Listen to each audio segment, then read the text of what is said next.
Hey, so I have countless and countless of t-shirts. So many t-shirts that I've kept over the years. They are t-shirts from conferences I've visited, from CTF teams and a lot more. And I really want to get rid of them. They take up a lot of space, but it feels bad to throw them out because I did keep them and I bought them at these events because I wanted a memory of them.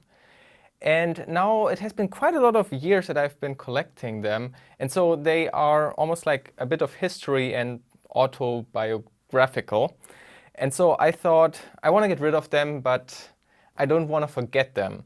So I was wondering how I could remember them. And I've seen some really cool projects that people have done where they create like a quilt, a blanket, basically cut out the designs of these t-shirts and then make a blanket to keep around the house, which I think is really, really cool. But to be honest, I will never do that. And so my thinking was that I could make a YouTube series out of this, where I just go chronologically through my t-shirts and tell you my experience, the context, the environment I was in when I got this t-shirt, telling a little bit about my life and how I become the person I am today. And the first t-shirt for today has actually nothing to do with IT security or hacking. It's this t-shirt, GPC, German PenSpinning community t-shirt. It's the oldest t-shirt I found in the stack here, and I think it's a really cool introductory story as well. And let me get this out of the way again, and then we can get started. I'm actually not quite sure when I got this t-shirt. It must have been something maybe 2009. And it says here, penspinning.de, German PenSpinning community. On the backside, it has a huge GPC logo and an old nickname of mine. And you can already see it's really, really damaged. It's really old. It's obviously not the best kind of print or whatever. And of course, it's just old. And so that's also one of the reasons I want to get rid of it. So in 2009, I was 17 years old when I got this t-shirt. So it was a hobby I had when I was a teenager. But I'm getting ahead of myself. What is pen spinning? So maybe you have actually seen pen spinning on the LiveOverflow channel before as a way to joke about pen testing, an April Fool's joke. So pen spinning is kind of the art of twirling or doing tricks with a pen in a very appealing, nice looking way. Make it look like it's easy, even though it takes hours and hours and hours of practice. I'm not sure when I got into pen spinning. It might have been when I was 15 years old or so, maybe 14. I don't think it was 16. It must have been before that, so roughly 15. And I was a person who didn't quite know their place in life yet. I love doing nerd stuff. I was doing playing games. We had LAN parties. I was playing Magic the Gathering in school. I was playing browser games. I was already starting a little bit with programming, or at least had already a little bit of programming experience before that as well, mostly Visual Basic and a bit of HTML and Visual Basic script, that kind of stuff. So I don't know if I remember correctly how I discovered pen spinning, but I think it was something along the line where I looked at a pen and I thought, wait, probably people can do tricks with it. And I think I remember typing into Google pen and trick or something like that. And then I stumbled over a video called J-Pen First, the Japanese pen spinning collaboration video, and it was the first video I saw. And that just really hooked me. I thought, this is incredible. And so as a young person who didn't quite know where they belong, I always wanted something that I'm good at. I always felt I want to be known as the guy that is really, really good in something. And I had this many times before where I was telling myself, I'm gonna get good at this, and people will say he's really good at that. I remember times I was also skating, I think around that time, inline skating, so I want to become really, really good at driving in the half pipe and doing tricks, or maybe dancing, or I have no clue. There were a lot of hobbies that I had and started and thought becoming good.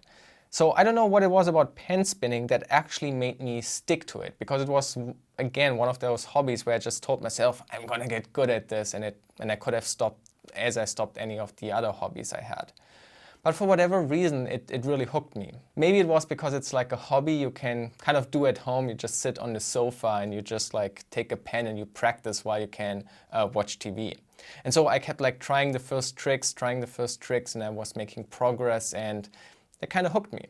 And then online, I found a community, a forum called German PenSpinning Community, GPC. And this was a place that was kind of in the early stages still. I think the oldest people on this forum were maybe like half a year on this platform, maybe up to a year or so tops. So it was like a very, very young community trying to do pen spinning.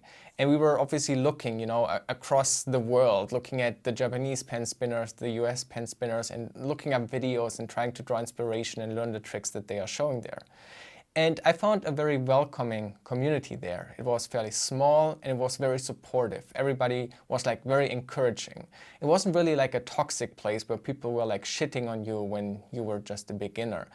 So I think I got really, really lucky to have found like a place that started this early and having a very early community that is very supportive. Of course, over the years, this community changed and maybe some people became more elitist. Maybe I was also a bit more elitist. Of course, eventually it wasn't this beginner-friendly place necessarily anymore. But yeah, I really found my place there, and there were a lot of things that were happening there. This was the first time I really, really found like an online community that also bled like into the real life.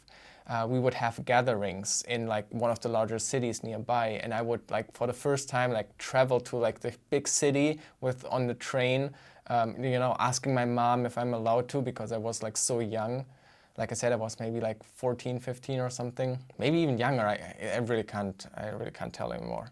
And so yeah, I would meet all these people and hang around, and I would make friends that still to this day I'm in contact with. I really like to think back about pen spinning a lot, and also a reason why, even though it's unrelated to IT security, I kind of want to tell you about it, because, when you are young, you don't really know how much time it takes to learn something new, how to become good at something. You get bombarded on the internet, especially nowadays. Nowadays, it's even worse with like, the best people in the world. When you search in YouTube for dancing, for pen spinning, for hacking, you find the best people in the world because, the whole world is exposed there, and you find the best people there. And so, it's really difficult to realize that this is just like a ton of work, and staying motivated throughout weeks, months, and years to stay on it, to keep improving, to reach that kind of level is daunting. And without like the motivation and the positive feedback, you probably lose like interest and lose momentum. And so like I was lucky with pen spinning to have had a very supportive and challenging community. We were challenging each other while being supportive of each other and showing tricks and how to do them.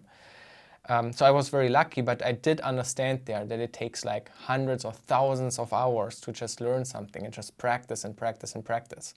And nowadays, I don't have this like skewed perspective of learning something anymore, that it could be done quickly, or that, like in a week I would do it.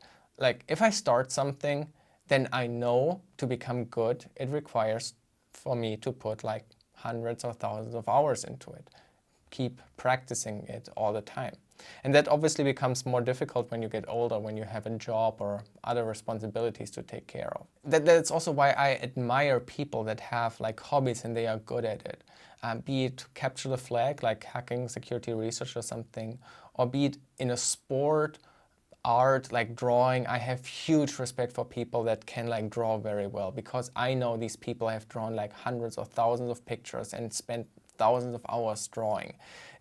I have just such a huge respect for that, because I know they spent that time. And if I want to like have people around me, I want like people that are that invested into something. It doesn't even matter what it is. It doesn't matter if it makes money or not.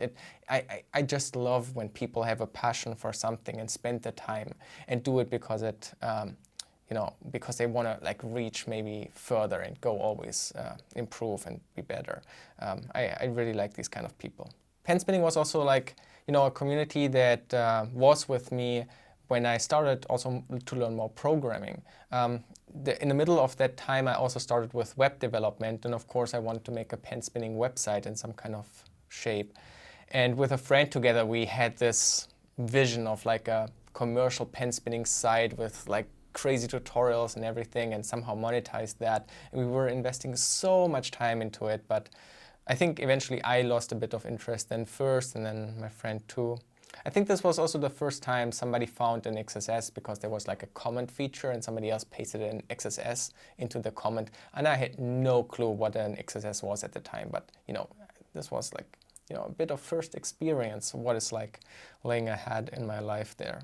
Yeah, and that's the reason why I kept this t-shirt for this long amount of time. It's like, how many years is it now? Like over 10, like 10, 15 years or so since I have this t-shirt. And as you can see, like, I'm still doing pen spinning. I'm not practicing or improving anymore. I keep doing the same stuff over and over again. Like, there's like nothing special or new about the tricks that I'm doing here. This is literally the same kind of combination of tricks that I've been doing for the past like 5 to 10 years or so. But it's something I still do, and if I lose pens, I order again new ones, because it's like, I like it. I hope you also find like something that you stick with, and I hope you can find a community that is supportive, even as a beginner, and I hope you stick with it as well. The internet can be quite a bit of a, you know, an elitist place nowadays, and I'm certainly like no saint in that as well. Sometimes I do get a little bit annoyed with kind of like beginner questions that, you know, I feel like, you know, think yourself for a moment and you realize that your question doesn't really make sense or whatever. So I'm not the best at it either, but I do hope that with my YouTube videos I can kind of like bridge some gaps and get you forward in something maybe you like to do. So that's the story behind this t-shirt, the German pen spinning community. I think it will be missed, but I'm glad I have now a video that will remind me of how it looked like and what I connect with it.